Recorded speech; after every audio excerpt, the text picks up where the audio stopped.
Cost centre के segment values डालने के बाद अब हम मेन अकाउंट की वैल्यू सेट डालेंगे।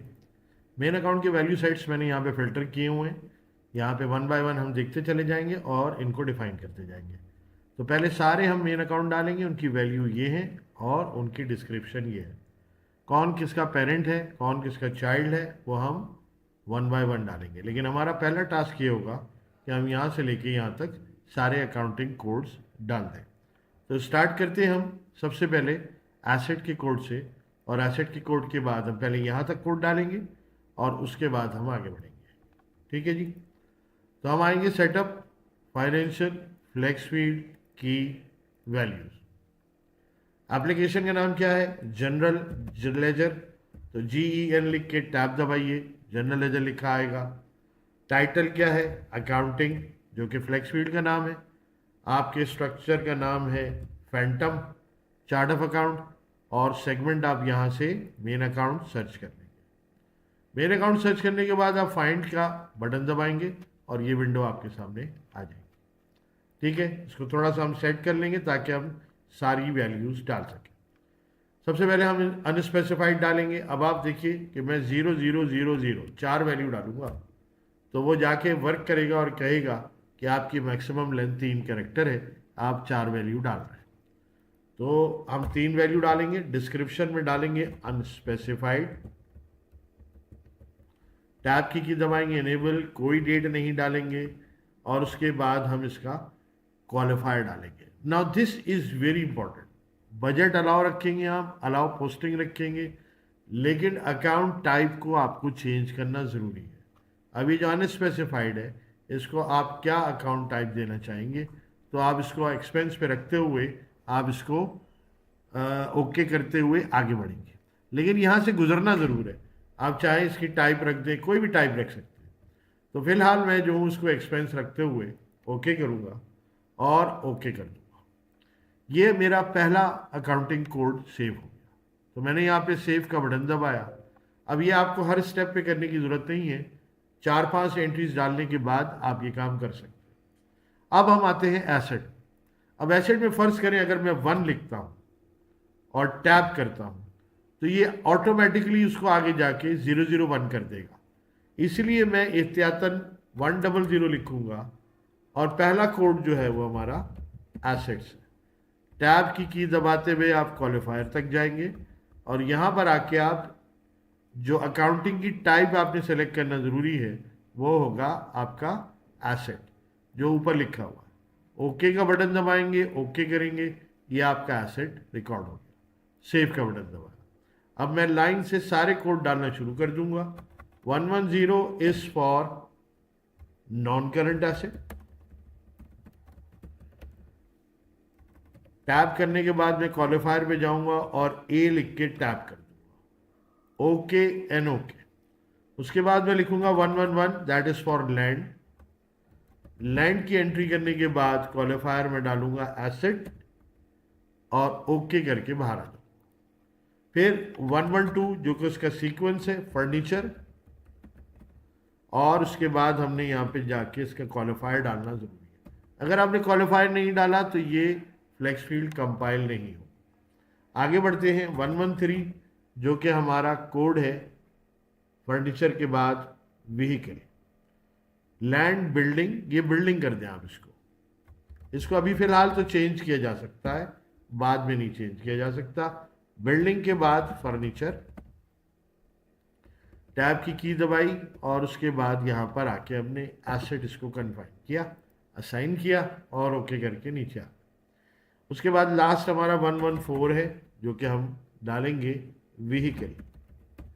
टैब की दबाई और हमने आके ए टैप करके ओके किया और ओके किया। उसके बाद हम करंट एसेट भी डाल देते ताकि हमारे ये स्टेप्स कंप्लीट हो जाएं। 120 इज फॉर करंट एसेट,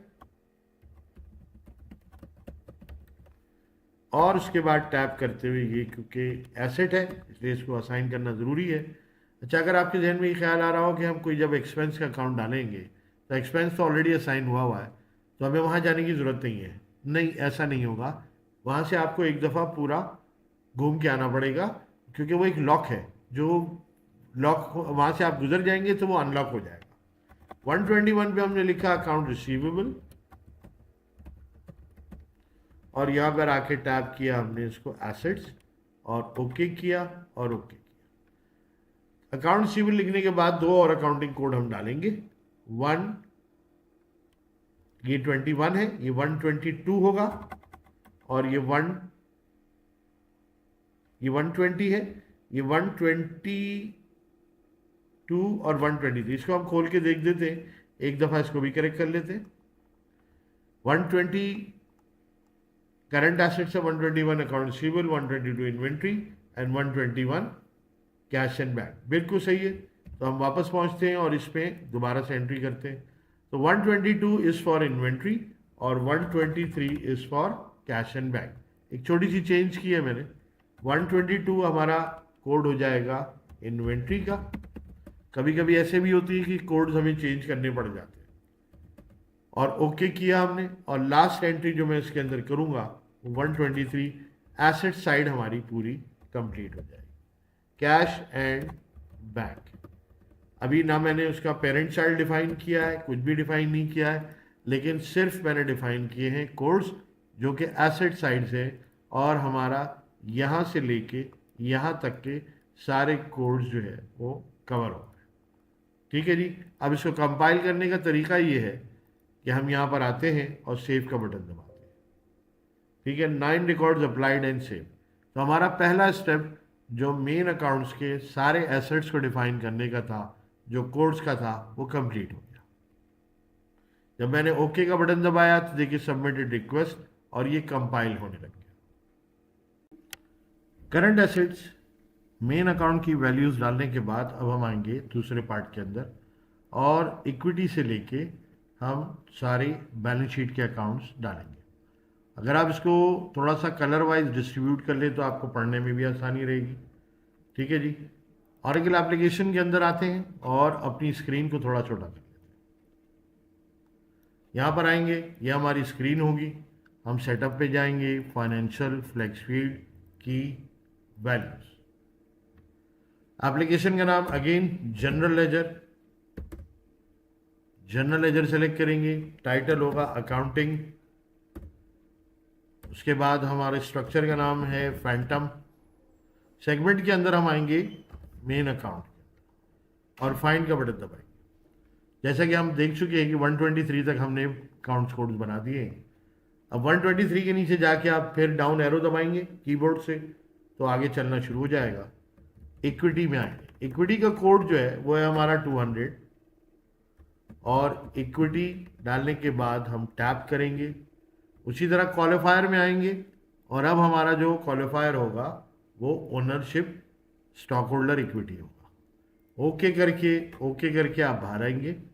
फिर उसके बाद 210 share holder equity, share holders equity.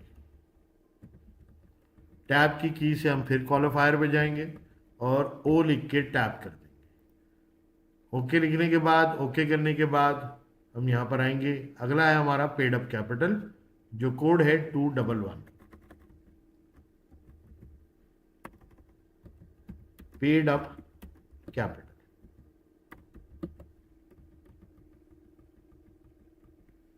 Owners equity है हमारा, और ओके किया और हम यहाँ पर आ गए। अच्छा, मैं सेव करने का इसलिए भी कहता हूँ कि फ़र्ज़ करें हमने सेव नहीं किया और 211 डाला, तो ये आपको हो सकता है लिखने दे। अगर सेव कर लेते हैं तो उससे फ़ायदा ये होता है कि आप 211 दोबारा लिखें तो ये फ़ौरन आपको रोक देगा कि ये ऑलरेडी मौजूद है। ठीक है। अब हम आते हैं 212, जो कि बड़ा मेन अकाउंट होगा हमारा, रिटेन्ड अर्निंग, जिसके अंदर हम सारी क्लोजिंग करेंगे अपने अकाउंट्स की। ओनर्स इक्विटी लिखा हमने, ओके किया। उसके बाद 300 लायबिलिटी के कोड खोलने शुरू किए। लायबिलिटी के कोड के अंदर आएंगे और अकाउंट टाइप जो हम सेलेक्ट करेंगे वो लायबिलिटी होगा, और ओके करके बाहर आएंगे। सेव का बटन दबाते जाएं। 310 पर आएंगे, और 310 पे आने के बाद लॉन्ग टर्म लायबिलिटी पे जाएंगे। लॉन्ग टर्म लायबिलिटी, और इसमें जाने के बाद लायबिलिटी को असाइन करते जाएंगे और नीचे बढ़ते जाएंगे। ठीक है, लायबिलिटी के सारे अकाउंट्स में कंप्लीट कर देता हूँ। 311 इसमें हम जाएंगे, जो कि चाइल्ड बनेगा, UBL 5 years ग्रुप। टैप करते हुए जाएंगे और यहाँ पे लायबिलिटी हम डिफाइन करेंगे। उसके बाद हम करंट लायबिलिटीज डिफाइन करेंगे और आगे बढ़ेंगे।